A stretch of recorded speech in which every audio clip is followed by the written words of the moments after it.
cleaned up the streets. You mind your business, I'll mind mine. I don't believe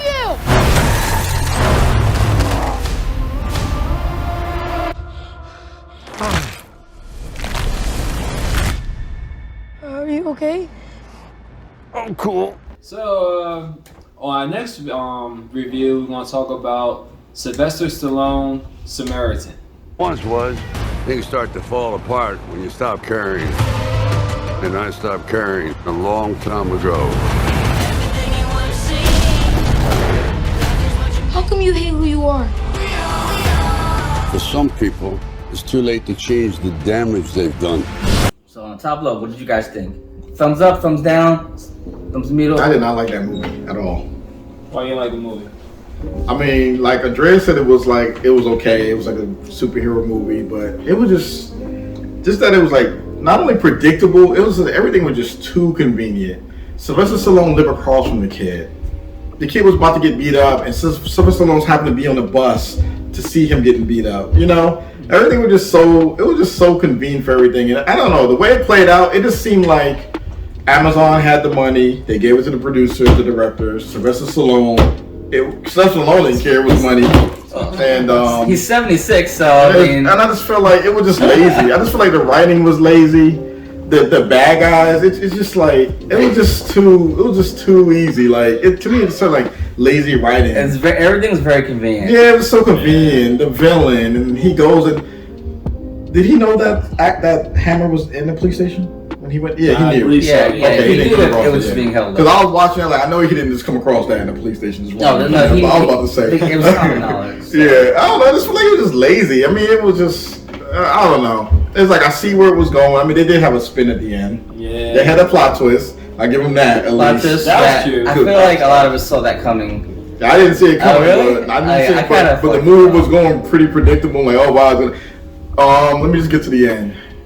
When they were in that burning building, I was looking at the time like this building should have been collapsed. Like, God damn, how long is this building gonna burn? And then I was like, isn't it smoky? I was like, how can you breathe right now? What's the temperature in the building? There was like no coughing at all. Yeah, no coughing. What's the temperature in this building? Everyone, I mean, Sylvester Stallone's a hero, whatever, he can do whatever he wants. That kid, like, no way this kid is talking in this burning building. Like, there's too much going on in this building. Their shoes should have melted. I mean, it's like the amount of heat that they all had to endure. So that's just a big kind of like plot issue with like, you know, they were obviously working in like a green screen environment. So no one thought of like, oh, smoke and soot get up out of this building, breathing and like the heat and all that. It was more of the environment was the flaming building, and then they were doing battle in there, and then they moved on. Yeah. Another thing they didn't think about. Dude, is he scared of bullets or not? He got shot a couple times directly. He ate those. And then there were times where he was ducking bullets. So what are you?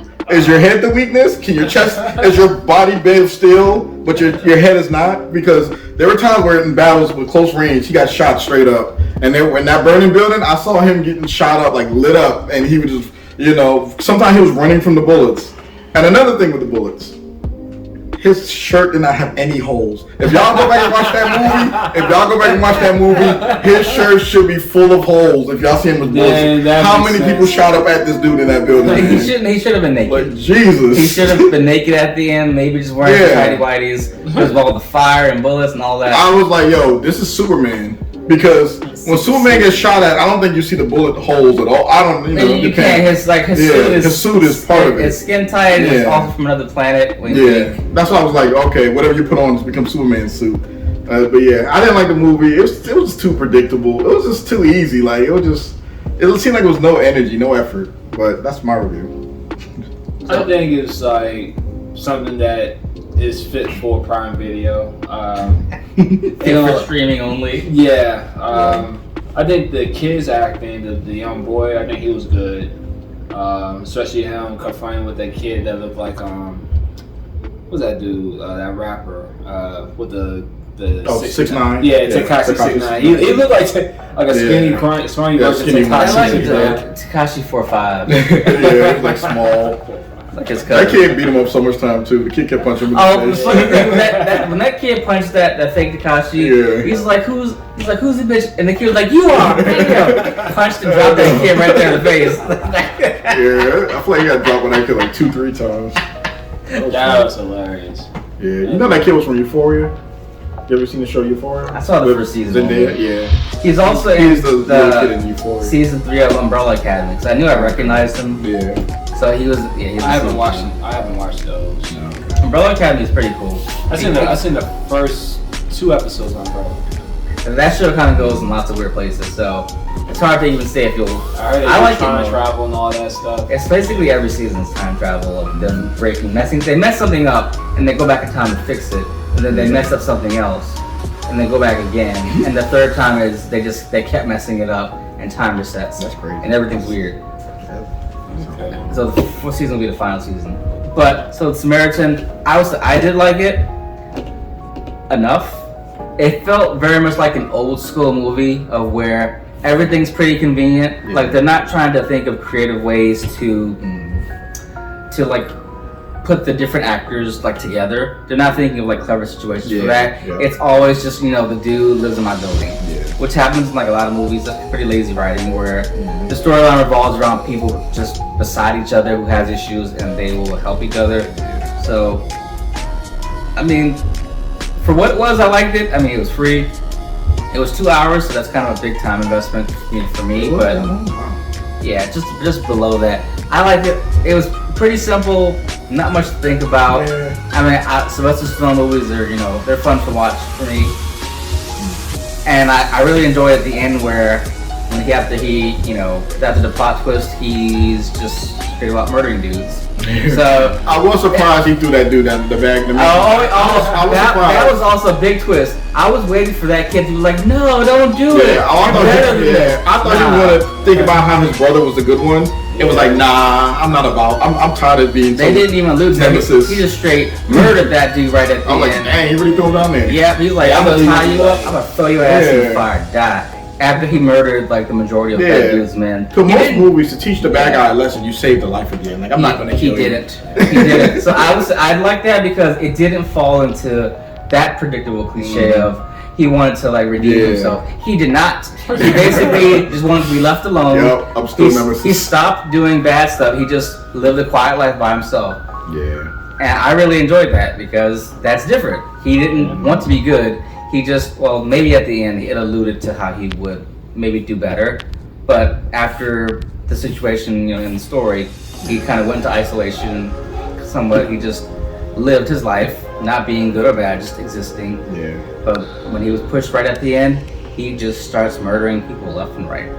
He was literally hitting dudes with that sledgehammer like normal humans. And you know, those people, I feel like if this was a higher budget movie, people would have just exploded. Like with the sledgehammer, as soon as you get hit by a sledgehammer, don't just fall down. Your body should just explode. After you see like how strong his Sylvester Stallone, his character is. Yeah. Did his identity get out when he was in the news with the car? They never kind of just put his hoodie on. They never showed. I mean, the power of a hoodie in these movies. I know, right? It's like hoodie, you're a different person. Yeah. I guess he can still go incognito for the rest of his life. Yeah, so I mean, I liked it. Like, it was worth watching. The end scene was not quick. It was pretty lengthy.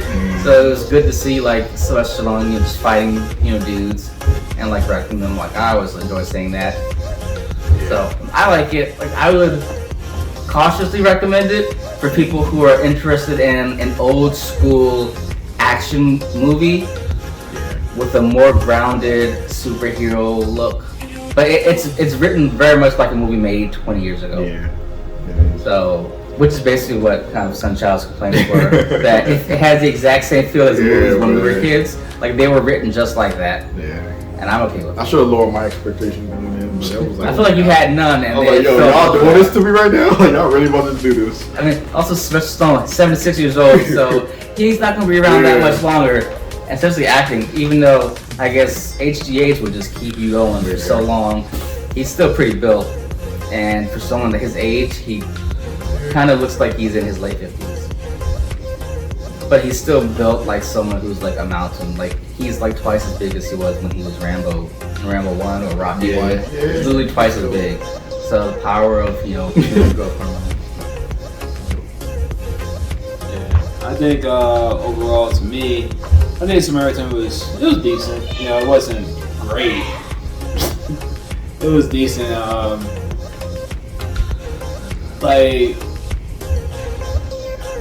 that's all I can really think about. I mean, that's it. It's just a decent film, man. It's like, you know, they have a good story. I mean, like they had like an overall story of like the two brothers and stuff. Another thing, question too is, are there more superheroes? I mean, you didn't say anything about that. Sequel. I don't think this movie got the return. They got a cousin. No, their dad survived the fire. I don't know.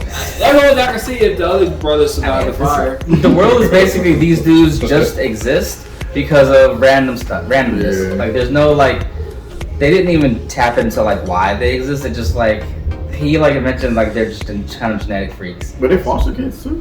No, no. Okay.